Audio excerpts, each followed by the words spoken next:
ஹெவாடி பார்த்த உடனே படபடப்பா ஆக்குற மாதிரி ஒரு பக்காவான பேய் படம் நீங்க பார்க்கணும்னு நினைச்சீங்கன்னா கண்டிப்பா அரண்மனை 4 மட்டும் போயிடாதீங்க. ஏன்னா சுந்தர்சி அண்ணா பேய் கிட்ட மாட்டல, பேய் தான் சுந்தர்சி அண்ணா கிட்ட மாட்டிக்கிட்டு பாடாப்படுது. என்னது இவ்வளவு ப்ராப்ளம் இருக்கு இந்த அரண்மனையை எப்பதான் இடிக்க போறாங்கன்னு எனக்கே தெரியல.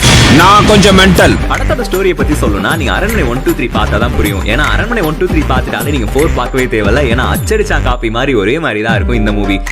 என்னடா புத்தாட்டது? இந்த படத்துல பாராட்டக்கூடிய விஷயம் என்னன்னு பாத்தீங்கன்னா art work and team department சூப்பரா ஒர்க் பண்ணிருக்காங்க. அதுக்கு ஒரு ஹேட்ஸ் ஆஃப் நம்ம கொடுத்தாகணும். படத்தோட பாசிட்டிவ்னு பாத்தீங்கன்னா கண்டிப்பா ஹிப்ஹாப் பண்ண கம்போஸ் பண்ணிருக்க ஒரு ஆசமான பிஜிஎம் தான் மாதிரி. அது மட்டும் இல்லாம 3 பார்ட்டோட கம்பேர் பண்றப்ப இதுல விஎஃப்எக்ஸ் அண்ட் ஆர்ட் டிபார்ட்மெண்ட் சூப்பரா ஒர்க் பண்ணிருக்காங்க. அந்த கிளைமேக்ஸ்ல வச்சிருக்க குஷ்பு மேம் அண்ட் சிம்ரன் வச்சிருக்க அந்த சாங் கூட சூப்பரா தான் இருக்கு. மத்த 3 பார்ட்ல சுந்தர்சியனோட தங்கச்சிக்கு தான் பேய் பிடிக்கும். ஆனா இந்த பார்ட்ல தான் பேய்க்கே தங்கச்சியை பிடிச்சிட்டாங்க. டார்கெட் பண்ணி தான் இந்த மூவி அண்ட் காமெடில ஒர்க் பண்ணிருக்காங்க. அவங்களுக்கு செட் ஆகும், நமக்கு செட் ஆகாது. உங்களோட போட்டோ என்னோட வீடியோல வரணும் நீங்க நினைச்சீங்கன்னா கண்டிப்பா சப்ஸ்கிரைப் பண்ணி டிஎம் பண்ணுங்க. பாய்.